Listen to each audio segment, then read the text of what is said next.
All right. Good afternoon, everyone. Welcome to the talk from guys from KEDA. It wouldn't be a conference in 2026 if we didn't speak about AI and LLMs, I guess. So we have here Kremser and Josef Kara who will give a talk about KEDA and LLM workload autoscaling. So big applause for Jiří and Josef.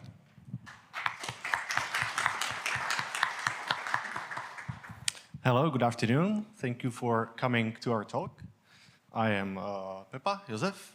This is my colleague Jirka. We are from a company called KEDA, and we work on Kubernetes autoscaling.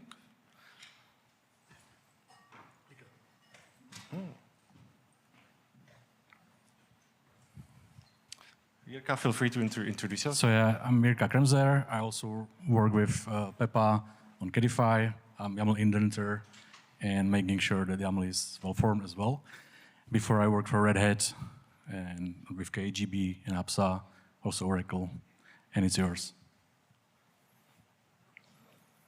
I will first cover some basics of autoscaling in Kubernetes, and then I will hand it over to Jirka, who will talk about custom metrics for example, LLMs, but those custom metrics can be used basically for any use case.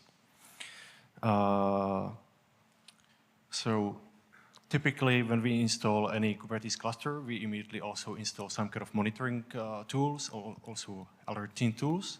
And if we don't have autoscaling, basically very often we either see our clusters over-provisioned and basically we burn money, or under-provisioned and then we can face outages.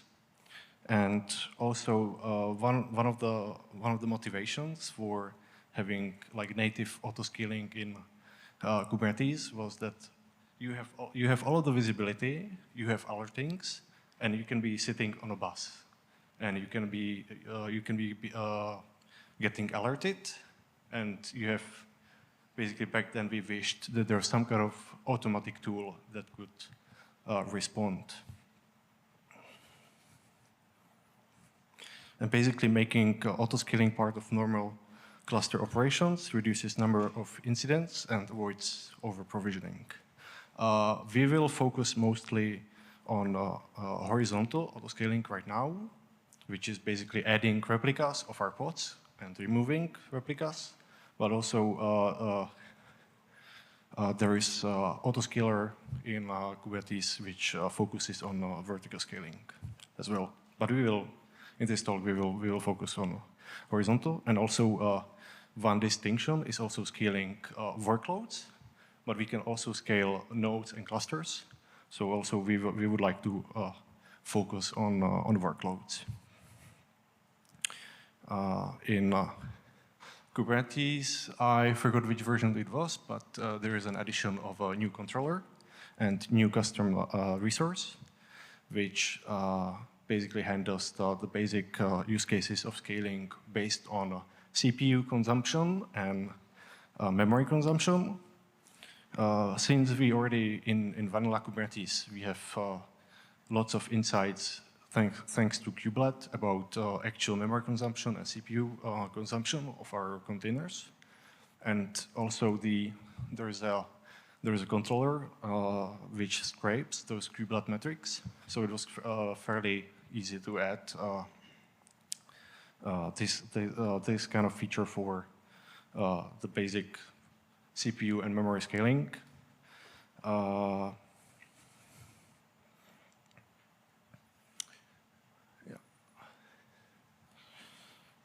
I'll quickly describe the Kubernetes resource, which is called horizontal pod autoscaler.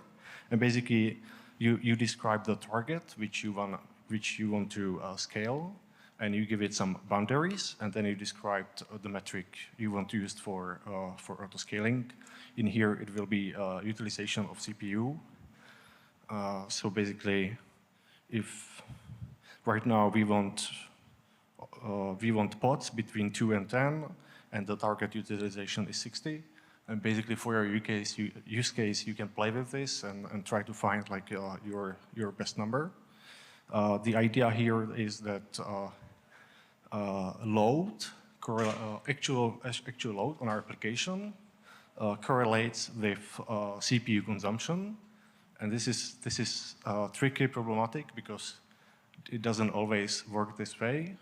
And also, if we looked at scaling based on memory, that would be even more trickier, because imagine your language has a garbage collector, or your language, basically your runtime environment, when it starts, it allocates all of memory and never actually releases it. So scaling based on memory is even more difficult. So let's use the same resource, but try to use a different signal for scaling. So since very commonly we have monitoring stack deployed on our clusters, so let's try to use the monitoring stack for scaling data as well. And all we need to do is deploy a component which we call a Prometheus adapter, and it runs our PromQL query and basically relabels the result so that the API, the metric server, can easily use it. It's a good start, but we are putting more load on our monitoring stack, and also when we try to respond to the higher load in our cluster, sometimes it can be late, and we can actually be users actually the system can be noticeably slower, and in ideal world we have real-time data with no delays, and we can scale immediately. This is unfortunately quite difficult. For some use cases, it is achievable, but those are typically some kind of external scalars, external data sources, typically queuing systems. So let's look at KEDA, which stands for Kubernetes Event-Driven Autoscaling, and it can be used for the same use case as the Prometheus stack before, but it can talk to basically any scalar which you define. There is currently 70 scalars, and you can write your own, or you can just use something. There's an adapter for external scalar, which Jirka will talk about, or one of the add-ons is OpenTelemetry, and you can flip the standard Prometheus pool model where you scrape the metrics periodically to push model, and also you can use this to reduce the scaling delay. It has its own CRDs, and also you would deploy 3 components together with the KEDA controller or operator, and the main CRD is called scaled object, where you define the object that you want to be scaling. So in this use case, we will still continue using our deployment, and in this use case, I'm using the Prometheus scalar.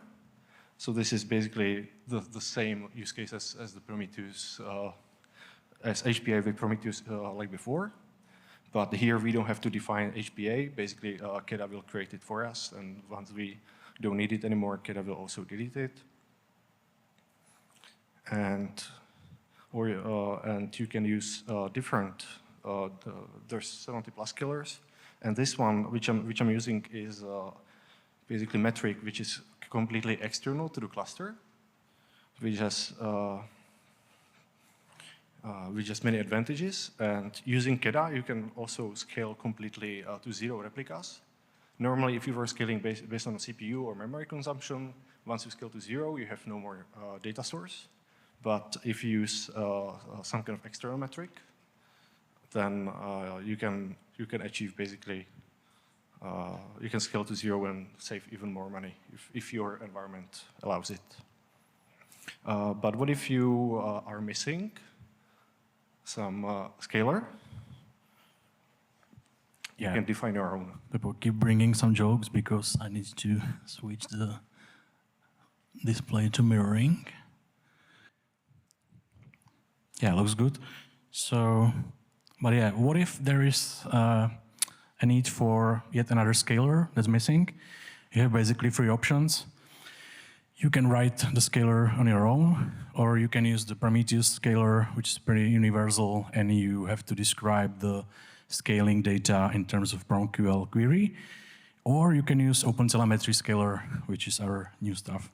So if you want to write your own KEDA scaler and let other people to use it, you have, again, another two options.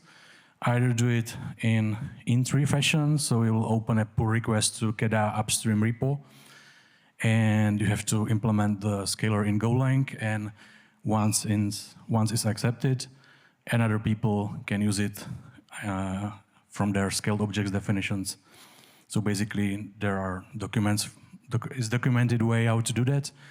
You implement a couple of Golang interfaces and register the scaler in this scaler_build.go, open the pull request and pray. Or you can do it out of tree, in quotes. By that I mean you have like your own repo, you create your own code, but you have to host it in your cluster. It's gonna run as a pod, so as a service. You have to provide the Helm chart or some way to deploy it. And you have to also implement this gRPC interface or contract.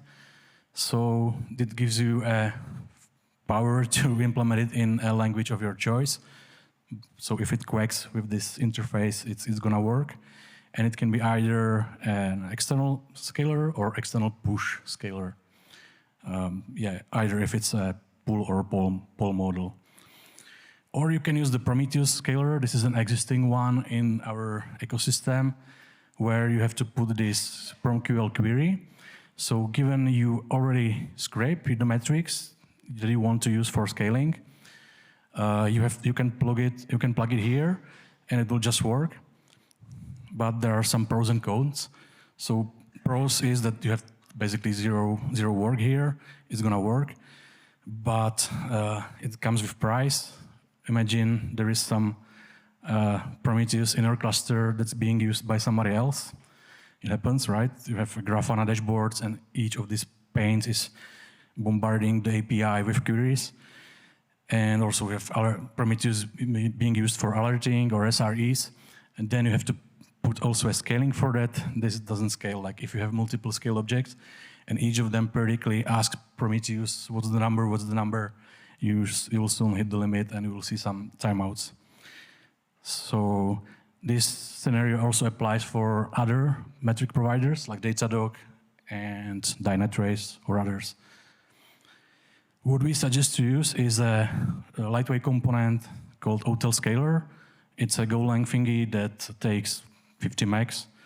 And basically you can steer only a couple of metrics that are gonna be used by KEDA for the scaling to this thingy, and it will talk to KEDA and give KEDA events if it should scale up or down.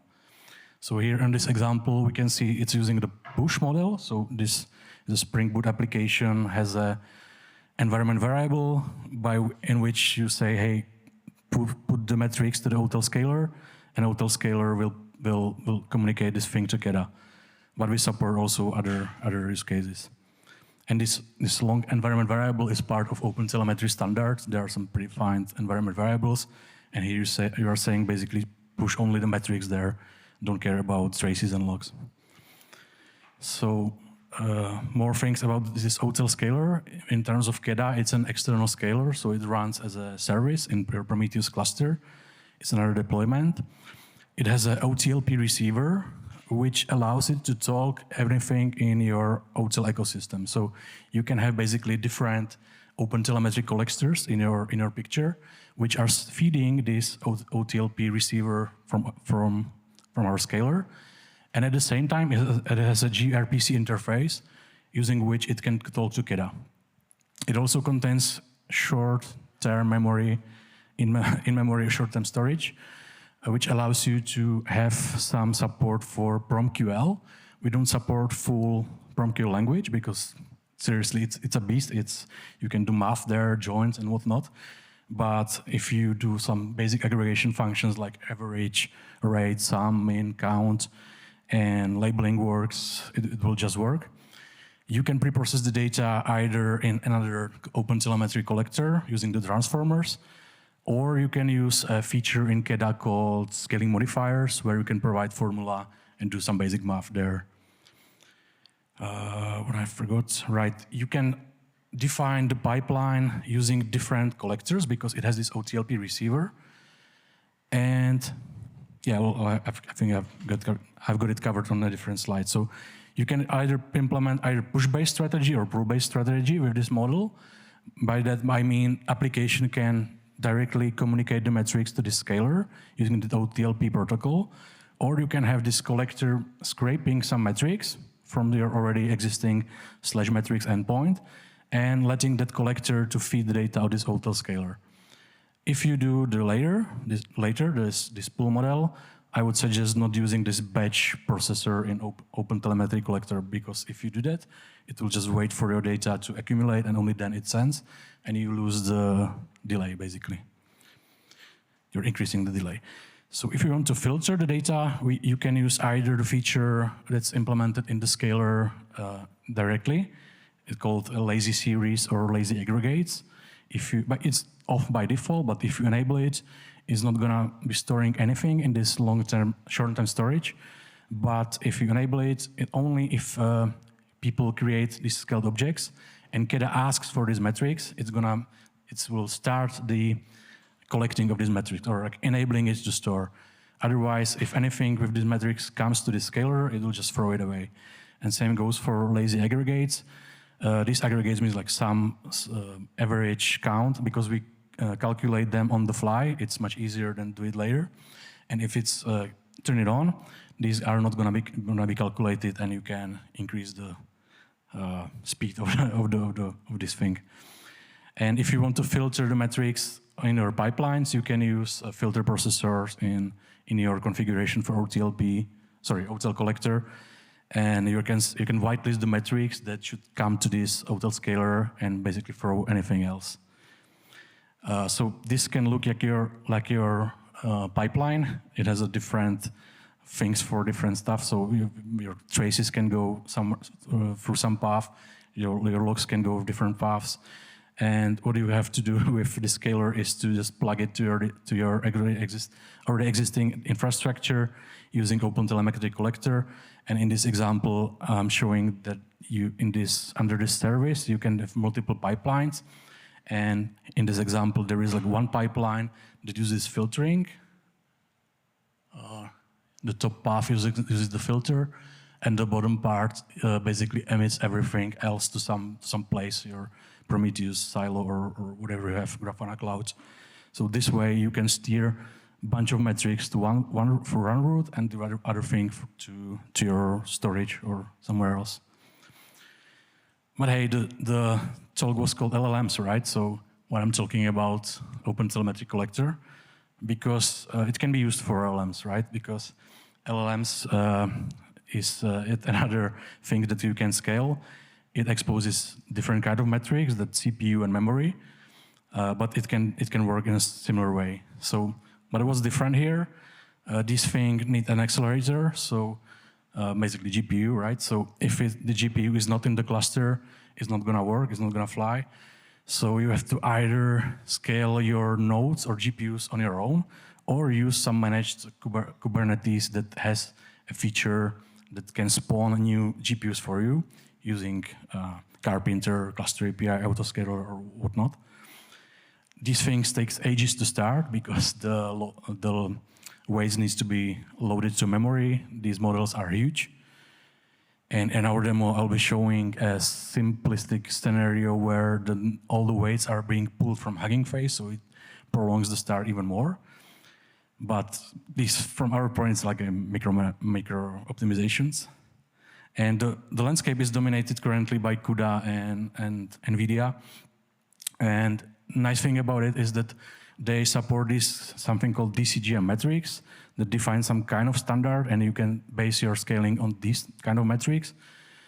It has information about the pod, but it doesn't have information about the service or deployment. So there is some correspondency between Kubernetes object and like model, right? But I would suggest using some high-level framework like VLM, and we'll be showing that, which has this information about deployment as well. Some suitable metrics that can work for scaling are fullness, or like how full the KV cache is, number of waiting requests in a queue, or rate of the incoming requests, or others. You can use combinations of these. Oops. The slide stuck. Wow. All right, so the demo, next thing is a demo. It's because it takes a couple of times to do. Oops. So we have a cluster in GCP, and if I ask for nodes, it has two nodes. One should be a GPU, and one should be a CPU one. If I list all the pods, and one of them is that VLM Llama, so it's Llama v3.1 version. It's a quantized version, so it runs on very cheap Tesla GPU. I think I need to first port forward the model, and I can call this is the OpenAI REST endpoint, by which you can ask queries to this LLM model using REST. So I'm asking like KEDA and like continue with the answer, and it says, yeah, whatever. You can do it in a for loop. So now it says once upon a time, and it's continuing the request with the response. And it exposes a couple of metrics. So if I port forward the model itself, should be, I think, this one. Okay, port forward, yeah, this one. No. Okay, so its deployment is called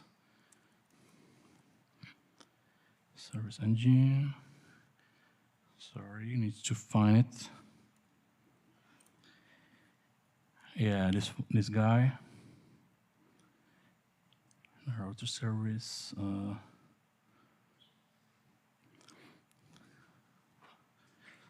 Oh, okay. So yeah, I know what's wrong. Code forward service from yes, demogods. Yeah, this thing I think needs to be port forwarded. Service.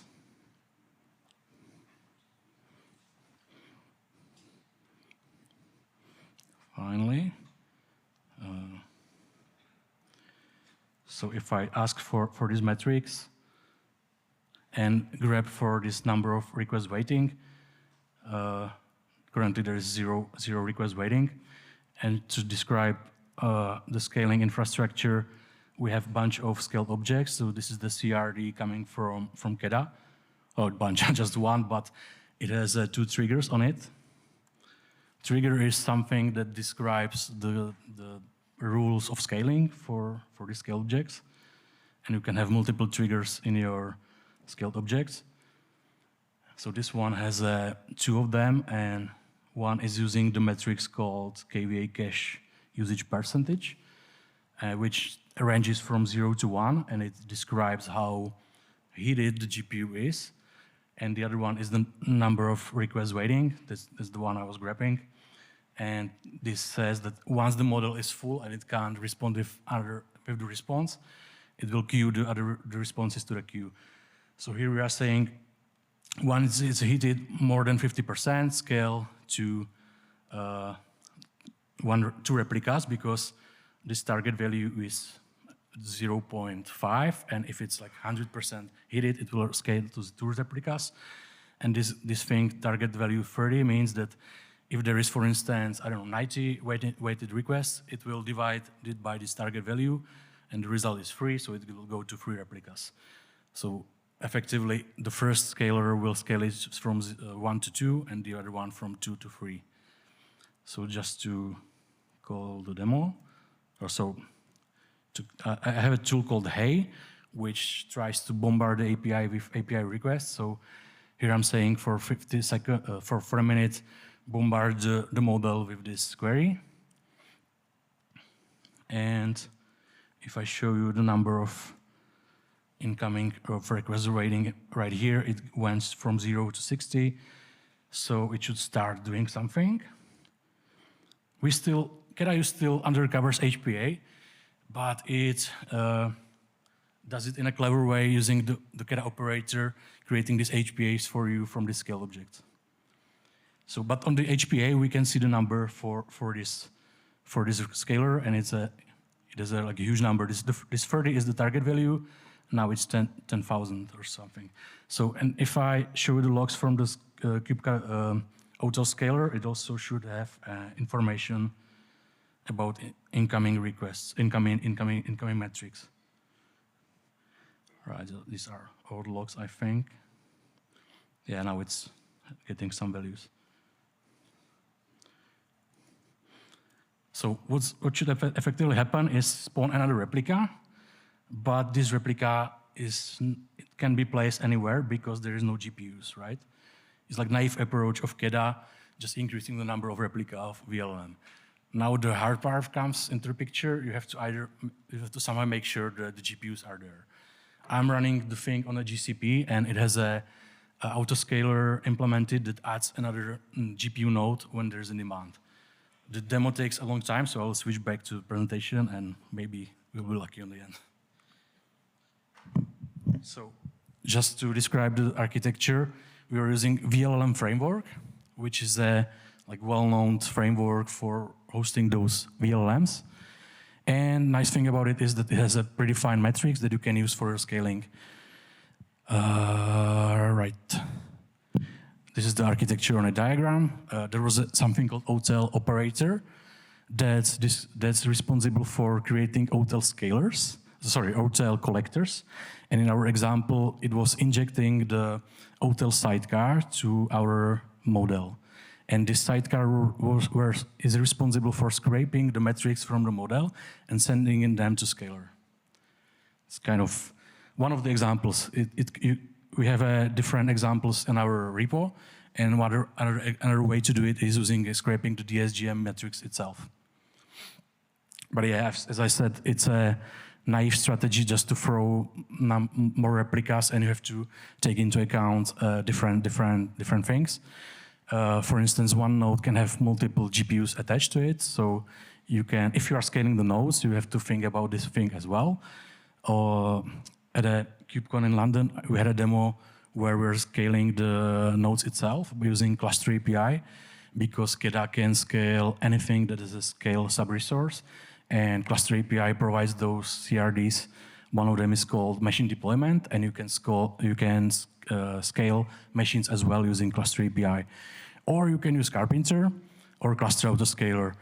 But these two are more reactive because you need to wait for the pod not being able to be scheduled because of the GPUs that's required for it to run. With Cluster API, you can be more predictive, and you can basically do also things like, hey, scale the GPUs to 0 during night and save some money. But you have to also think about data locality. For instance, one thing to make it faster is to store the weights on a PVC and mount it to our models, and also not to pull it from Hugging Face, is what I was doing. The demo with the script is available, and you can run it also on an Azure, and also you can deploy QN and Gemma models. And also, when I was trying to make the demo work, I figured out there is something called compute capability score. And for instance, some models require this score to be higher than something. For instance, this llama is pretty old, and well, old is like 2 years old or something.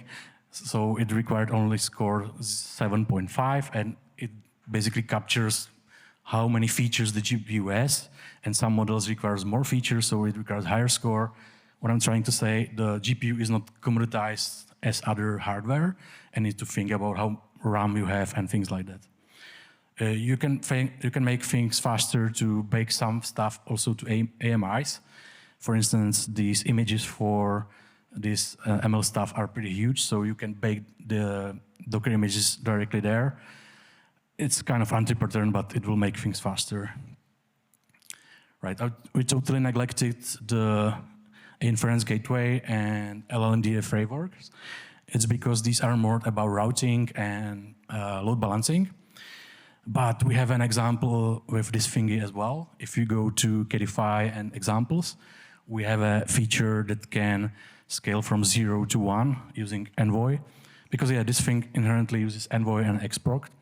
Because what it does is basically before each request, it does yet another request and tries to find the suitable replica of your model with which you want to communicate. And I think that's it, right? Yeah, let's check the demo.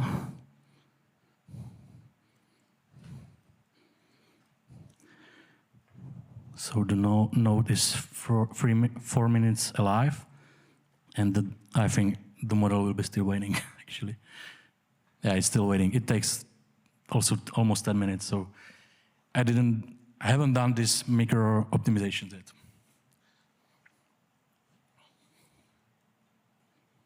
Any questions?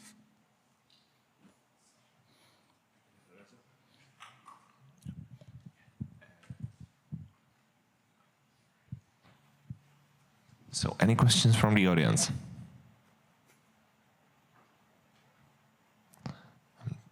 Come on, at least one. Yeah. There's also Slido.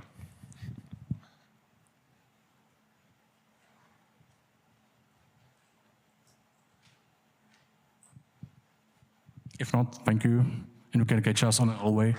Thank you so much.